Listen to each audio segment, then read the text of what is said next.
Tiff and Rach here. We are the Nobodies. This is our podcast. Hi, Welcome. guys. Hi. We're on Thursday of this first week back of our second part of our third term of ATSI training. It's flying. It always does. We always say right when we get here, we're like, tomorrow we'll leave, because that's how it feels. It feels like that accordion of time. It's very an expansive immersion of learning, and it's thick, it's long and short, and it's a lot, but we're here for it. So yesterday we actually started our day with Tom.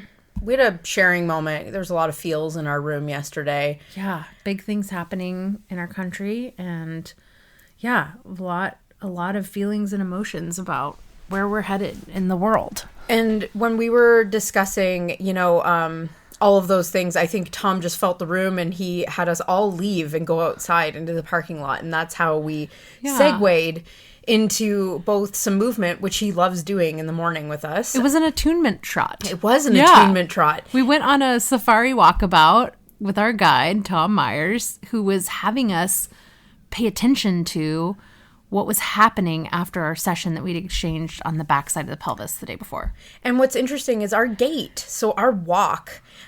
People often think about the top of the leg being like, they'll kind of touch where what we would know as like the greater trochanter is. Which is that pokia bone on the side of your leg. Yes. Yep. And where the leg actually extends to and where our gait kind of, we're saying these with relativity. Everything is everywhere all the time when we're moving.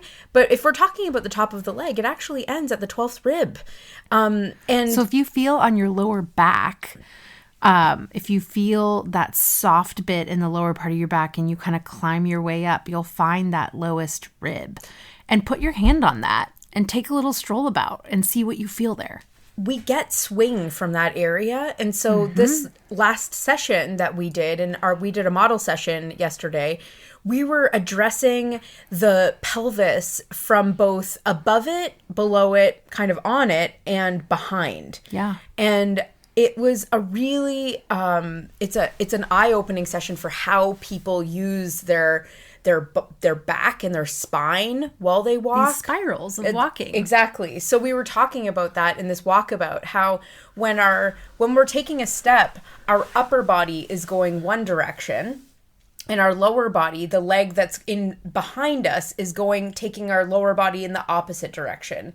And we often have some missing pieces in that. Many people have missing pieces in their spine doesn't move exactly a lot in their walk. They're getting the movement from the shoulders, or they're getting the movement from the hips, and it's fun to not only watch that but feel it. And with what we're doing here, this idea of differentiating and cleaning type sessions and then integration sessions, we've tipped over. We're in session 7, which is technically still cleaning, but we're starting to pepper in giving back power to the client. And part of that has to do with function, how we use our body, not just how we stand in our body. And, when we say giving power back to the client, it's this feeling of creating that realistic way that you use your body. So we start to get our models our clients up off the table in a more frequent way. And we start to do a lot more of the education and the movements in gravity. Yeah. We want people to be utilizing their body in a way that is normal and natural for them, because that's how they're going to be doing things in their life. That's how we expose good posture, not impose it. Right. We're showing where it can be sometimes, and then allowing that to be where somebody can embody it if they're able to feel it, sense it, and open enough, have enough glide, which were those preparatory phases. Those cleaning sessions. Yes, to be able to hold that. Because sometimes we'll be in the gym and we'll see people doing movements and trainers are utterly frustrated. And they're like, no, it's like this. And I'm like, their body is limiting them. They actually can't go there. Yes. They're trying. Yeah. And sometimes it's neurological. Sure. But it's really fun. One of the most fun parts of this work for me is to watch somebody's, not their brain get it, but their body get it. Yeah. They get up off the table and they're walking and they're a little stilted and stunted and they look like a baby deer. And then that movement that wasn't there just minutes before starts happening. And it's just this really beautiful visual of people coming back into themselves that like just gives me a full body chill because I love it so much. It's that idea of like Tom will often say that there is nothing that we're never adding to a person. We're only taking away what's not them. What's not truly them. And we're hoping that in these integrative sessions that people are shedding all of those parts as that time has gone on through those differentiating sessions, differentiating what is them and what isn't them, and also what is going to be the most beneficial things to keep. We heard this rhetoric within even the class sometimes, which is interesting because these people we all know that this is a real part of the experience that, well, it went back. Well, here, this part of my thing that we worked on the other day, it regressed. It went back. Yeah. And that's not really the part is that we are doing things on a upward trajectory toward a goal. But what is interesting is what I don't think that they're understanding is the back part isn't really back. It's right. Sometimes it's allowing, or you haven't completely embodied it. You may not completely be attuned to where those new places are. Right. And that reinforcement, that is why motor neuron might not be firing for you to use what's been kind of dormant. Right. And so part of that, the reinforcement that she's talking about is training to be able to feel and utilize. Like today I was doing some mobility spinal movement and I felt into a place in my middle back that I don't normally feel. Mm-hmm. And it was after some work we did yesterday and it was interesting. It was like I unwrapped a little gift and I had this just like delight in my brain and in my body of like, oh, it's there. Like I can feel that place that I couldn't feel before.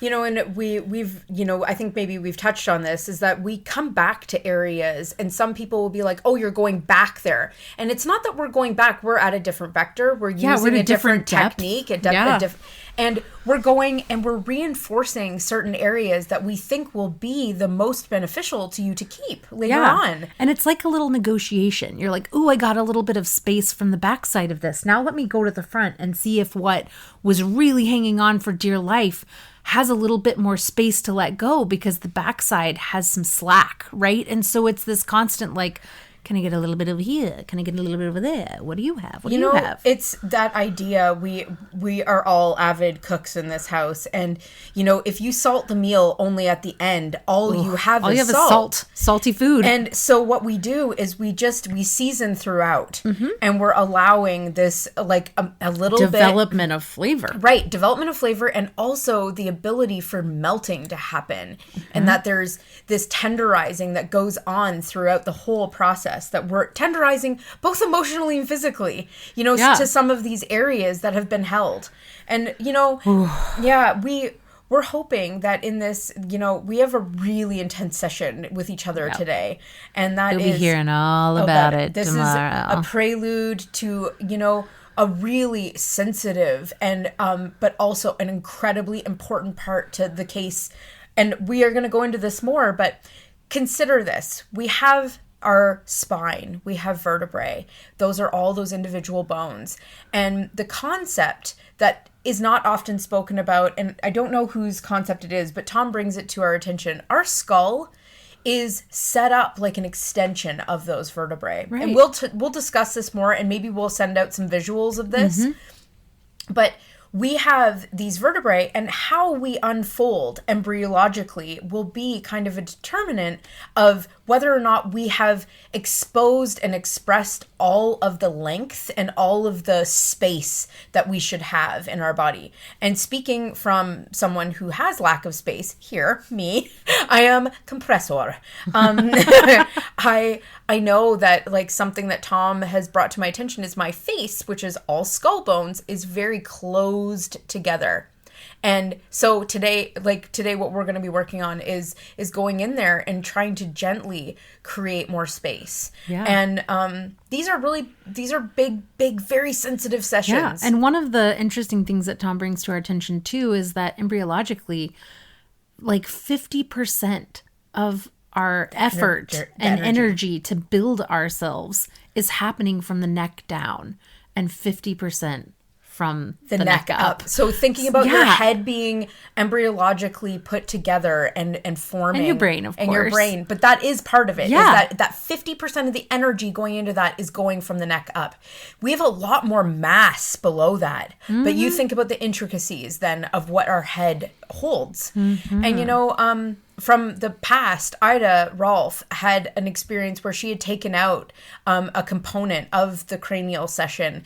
And because of some issues with people practicing, maybe not exactly with the type of sensitivity back in the day when this was first being brought into the world. And what is interesting is she immediately knew when it was removed that the efficacy of the work diminished, because this is such an important area to bring to fruition all that is capable in somebody's development in this, in their elevation. In their elevation. And so, we're going to come back to this, but we had another one of our non-negotiable, doing hard things this morning. We did a really great workout session, and we want to bring to you that, I would have to say one of my non-negotiables, especially with travel, as we were talking about this, is that we hold ourselves to the same standards as home. Yeah. And I don't know how else to say that. Like,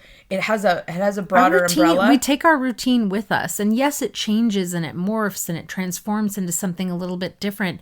But the same principles that we live by at home, we don't just say fuck all and throw caution to the wind because we're in a different space or a different place.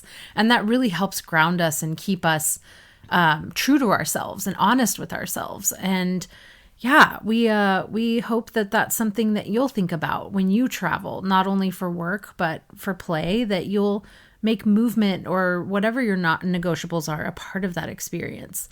I'd love to guide you through just a quick little movement exercise. Really want you to go back to today when you walk around. I want you to put your hands on your hips and go a little bit above your hips to that rib area and just see what you feel there. And then after you've done that for a minute or so, let go of that and then just tap in and see if you can feel your spine. It's a really hard place to feel the backside of your body, but see if you can notice any movement in your upper back, not just your shoulders, but what's happening in your spine. We hope you have a great day. Your attention is everything. Thank you. We appreciate yours. Bye.